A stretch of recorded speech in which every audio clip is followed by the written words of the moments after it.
Okay, imagine this. You're trapped. You and your friends are stuck on some deserted island in the middle of the Pacific Ocean. Your supplies are almost gone, the heat is just brutal, and your only hope for survival is a really, really crazy idea. Well, this is the story of a team of YouTubers who found themselves in that exact spot. And their only way out was a plan so insane it was almost hard to believe. Yeah, that was the situation, plain and simple. No rescue chopper was on the way. It wasn't about just surviving on the island. They had to actually build their way off it. They had to take on the ocean itself with, well, pretty much nothing but their own grit and whatever junk they could find. And this is where the story gets absolutely wild. I mean, these guys weren't some seasoned survival experts or master boat builders. Nope. They were a group of friends who make videos for the internet, and now they're staring down a life or death problem with basically zero experience. The whole idea seemed almost delusional right from the get-go. I mean, just look at what they were up against. They had no clue how to sail, their water was running out, and the island itself was trying to get them, It was crawling with venomous snakes and spiders. So they weren't just fighting the ocean, they were fighting their own lack of know-how every single step of the way. So what do? With the clock ticking, they started this massive project, building their own escape boat.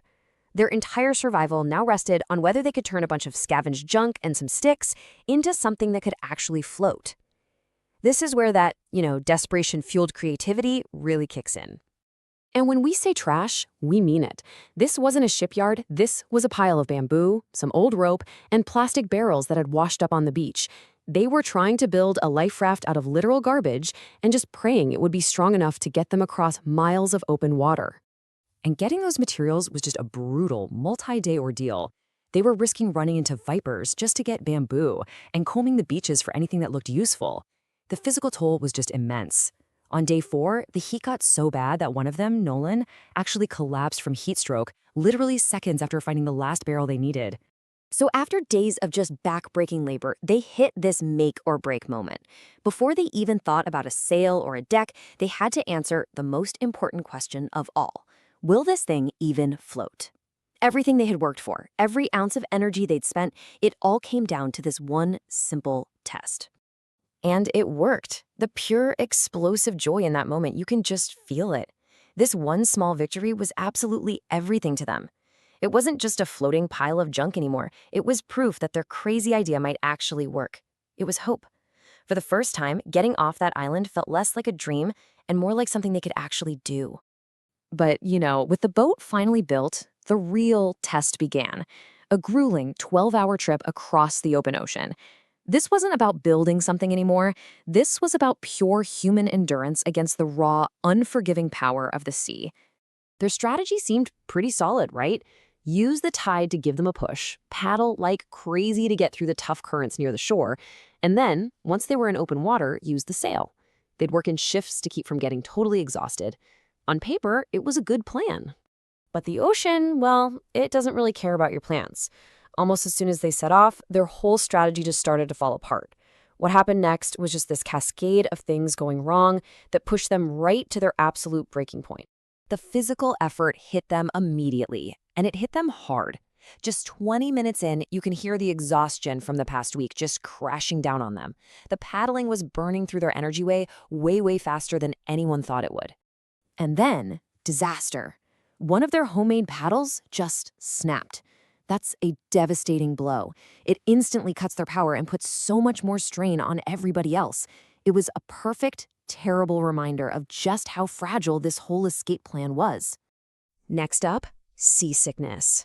The constant rocking of the waves just started to take people out. Team members who were already fighting off dehydration and exhaustion were now just totally incapacitated. They were losing their crew to the pure misery of it all. It got so bad that the mix of the sun, the physical work, and the lack of water became genuinely life-threatening. They were literally on the verge of collapsing, seeing stars, and just fighting to stay conscious out there in the middle of nowhere.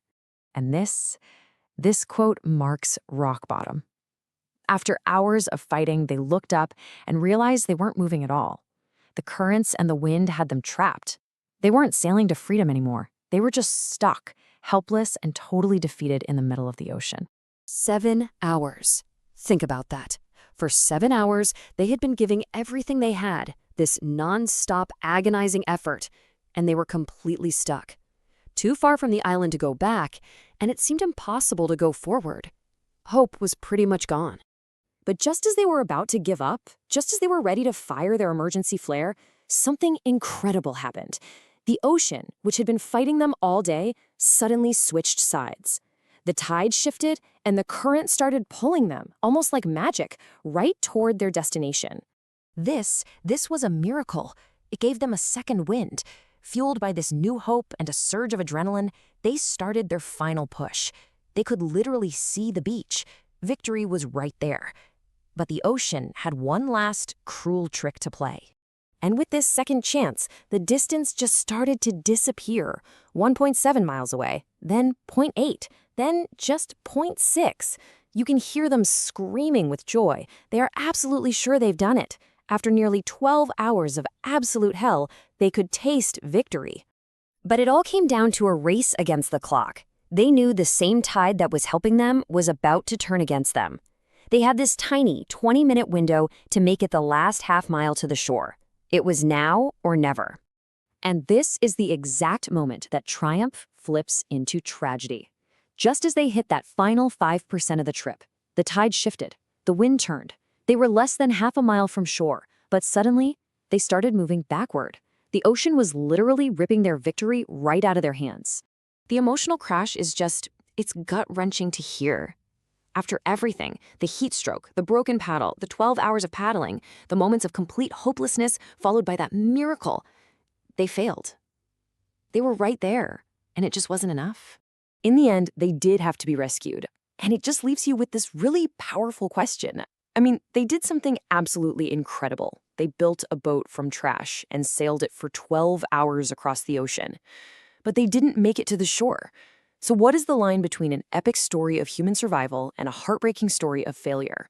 Sometimes, maybe it's just 20 minutes.